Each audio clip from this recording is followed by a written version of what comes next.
assunto é Microsoft Ventures. Franklin, tudo bem? Fala um pouco para a gente, como se organiza, se articula, se estrutura, qual é a proposta da Microsoft Ventures? A Microsoft Ventures é uma divisão mundial de fomento ao empreendedorismo e inovação da Microsoft Corporation. Ela atua em alguns países, ela está presente aqui no Brasil com a Microsoft Ventures Brasil, o que eu represento, sou o diretor no Brasil, e temos atuações também em Israel, na Índia, na China, no próprio Estados Unidos. Então é uma divisão que foi formada no passado e que tem esse objetivo. Aqui no Brasil, a gente atua com a criação de um fundo de investimento e com uma aceleradora, a Acelera Partners, para fomentar exatamente a inovação e a criação de startups no Brasil.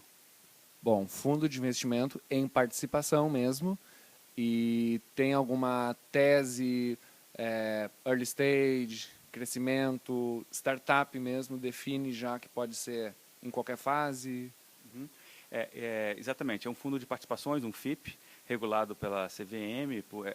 Atualmente, nosso objetivo, a tese de investimento, é fomentarmos startups, mas startups mais maduras. A gente preza que a empresa precisa ter um produto já desenvolvido, que já tem um cliente rodando e que ela já tenha faturamento. Porque nós acreditamos que a gente precisa acelerar a empresa a ganhar escala nos seus negócios e ser internacional. Ou seja, a gente está buscando empresas brasileiras que possam realmente ter ganhar uma atuação e serem vistas como uma empresa global. Então é isso que a gente está buscando aqui, empresas que possam já estar nessa competição mundial que é bem difícil e bem, vamos dizer, com vários competidores de alta qualidade. Então a gente aqui está buscando exatamente essa conexão. Então a empresa, a startup no caso, ao se associar, ela tem que saber e querer go global. Ela vai ser internacional, ela vai usar de fato a estrutura internacional da Microsoft. Exatamente, nós temos uma rede mundial, como eu falei, nesses países, então ela terá acesso a essa rede, porém ela precisa ser capaz ou seja, por isso é que a gente escolhe empresas mais maduras que já têm um produto realmente que possa ser internacionalizado, um produto que já tenha clientes que já demonstram que o produto tem condição de escala, porque uma coisa é você ter um cliente, outra coisa é você ter 100 mil clientes, uma coisa é você rodar 10 usuários, outra coisa é você rodar 1000 usuários. Então, o serviço de atendimento ao cliente, são outras necessidades que uma grande empresa ou uma startup que queira ser grande precisa ter para atuar no mercado de escala global. Além do investimento em si e da rede de contatos internacional, a startup deve imaginar que vai usar a Microsoft como força de vendas. O pessoal da Microsoft vai vender a solução da startup no portfólio comercial. Deve-se imaginar que já vai vir com Windows Phone. Qual é a relação? Vamos deixar assim, explicar um pouquinho. A Microsoft é uma catalisadora, ela fomenta o desenvolvimento, ela criou o fundo, ela é cotista do fundo, o fundo criou uma aceleradora que é a Acelera Partners, essa aceleradora é uma sociedade anônima de capital fechado, nós temos outros sócios, então a gente atua como uma empresa independente, visando o lucro, visando o crescimento, e da nossa parte a Microsoft apoia com a tecnologia, apoia com capital, porque nós investimos no fundo, apoia ajudando no desenho da tecnologia, né? Nós apoiamos fornecendo e provendo os nossos softwares, sejam eles on-premise ou na nuvem, toda a plataforma da Microsoft está disponível para os empreendedores, mas eles são empresas autônomas que têm a autonomia de vender e de buscar seus negócios independentemente da Microsoft. Isso é importante porque a gente quer que a empresa cresça. A empresa pode crescer, de preferência, caminhando com suas próprias pernas, né? Então, esse é o que a gente busca, acelerar o negócio, que a empresa cresça o seu negócio. Então, ainda tem o que fazer numa empresa que já alcançou seu Product Market Fit, que já tenha clientes rodando, ainda assim é necessário acelerar. Sim, eu gostaria até de dividir um pouquinho o conceito de incubação para aceleração. Hoje os termos se confundem um pouco. A gente entende que incubação é muito importante para que aquele produto que está naquela fase de ideia, está na cabeça do empreendedor, está no PowerPoint ainda, ou ainda está numa fase muito inicial, que, como você falou, não é um produto ainda comercializável, seja desenvolvido. Então, ele precisa ser incubado, ele precisa estar numa fase de ser provado, de ser testado, de ganhar escalabilidade ou confiabilidade de uso. Essa é uma fase que várias incubadoras fazem, hoje até algumas aceleradoras desenvolvem. A partir daí, temos uma segunda fase.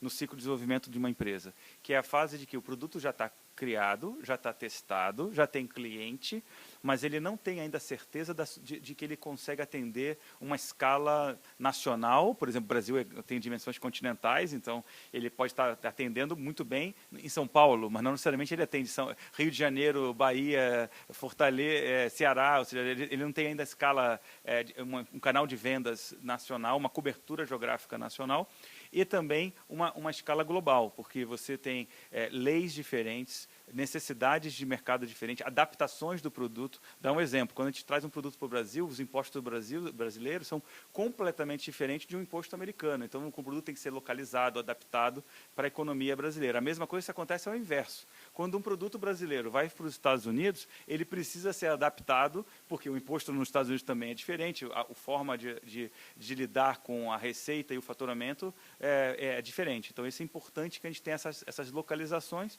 E também o último ponto importante é a forma também de atendimento ao cliente. O idioma é diferente. Nos Estados Unidos fala-se inglês, na América Latina fala espanhol. Então, você tem que montar um atendimento ao cliente de preferência em mais de um idioma, tem um fuso horário, então você tem que ter um atendimento que vai, aqui no Brasil, depois do expediente, mas lá ainda é horário comercial. Então, você tem toda uma gerência que você tem que fazer na sua empresa para permitir essa atuação global. E vocês pretendem auxiliar nessas partes?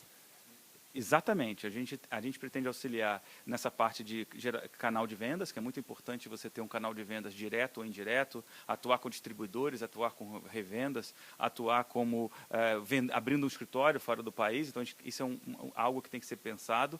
A parte de posicionamento da marca, criação da marca, porque é muito importante também como é que a gente vamos vender a marca brasileira lá fora.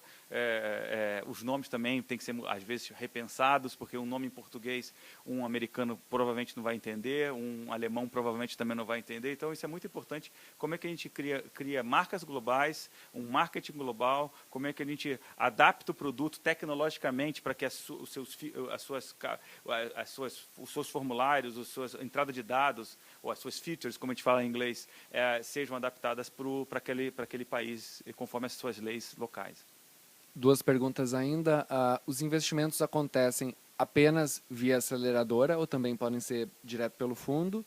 E satisfeitas essas condições aí de que o produto pode crescer, vai escalar, tem ainda algum mercado específico ou algum tipo de tecnologia específica que vocês estão olhando ou outros que vocês não estejam interessados? Tá. Vamos lá. Nós temos dois veículos de investimento. Um veículo de investimento é a aceleradora, que a gente entende que atende o que a gente chama de primeiro ciclo. A gente investimentos que geralmente vão de 20 mil a 120 mil reais, por exemplo, podendo até um pouquinho mais. Atuando também muito na mentoria, no fornecimento do espaço físico, fornecimento de acesso à internet, fornecimento desses apoios nessas áreas que eu acabei de citar anteriormente. Depois, a gente tem um segundo ciclo, que são investimentos mais pesados, que exigem um aporte de capital mais importante. Por exemplo, investimentos que vão de 300 mil a 3 milhões. Essa é a área que o fundo atua. Provavelmente é para alguma empresa que já recebeu investimentos anteriormente, né? Exatamente.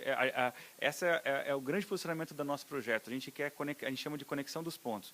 A gente não quer competir com outras aceleradoras, a gente não quer competir com outras incubadoras. Pelo contrário, a gente até incentiva que os melhores projetos e projetos que estejam em fase de finalização com as aceleradoras venham para cá, porque a gente consegue fazer aquele que a gente chama de gap, ou seja, aquela área que não tem ninguém, é um capital grande demais para uma aceleradora, mas pequeno demais para um fundo de investimento série A, VC, como a gente diz aqui no jargão de investimento, né? Que geralmente os fundos VCs atuam dando de 3 milhões para cima. Então a gente consegue dar R$1 milhão via nosso fundo, consegue dar 700 mil, que é uma tendência hoje nos demo days, as empresas pedirem esse valor, e a gente, com o nosso fundo, a gente consegue prover. Então a ideia é que a gente faça essa conexão. Liga os principais projetos acelerados por outras aceleradoras com o nosso projeto, para que ele vá para o fundo e do fundo consiga se internacionalizar e consiga receber investimentos série A, B, C e faça PO, enfim, o ciclo de startup como qualquer outro país, como Estados Unidos ou Israel. E a abordagem para prospectar é ativa, agressiva? Tem um monte de gente por aí buscando os deals para vocês? Ou como é a expectativa? Qual é a... O nosso projeto é público, qualquer empresa no Brasil pode submeter sua inscrição. O nosso site é www.acelerapartners.com e tem um .com.br também, então para quem não conseguir decorar ou quiser, empresas americanas que a gente queira, ou outros países, a gente está aberto desde que a empresa se instale no Brasil, se for uma empresa internacional, ou uma empresa de outras cidades que elas se instalem ou no Rio ou em São Paulo, onde a gente tem as duas atuações em primeiro lugar. Então, estamos abertos. Inclusive, a inscrição para o Rio de Janeiro está aberta de 13 de março a 13 de abril. Então, para as startups que estão nos vendo, elas têm disponibilidade de se inscreverem no nosso site. E isso, desde que ela tenha essas condições que eu falei. Tem um produto, tem um cliente, tem um faturamento anual e elas estão elegíveis para participar do projeto. Muito obrigado, Franklin.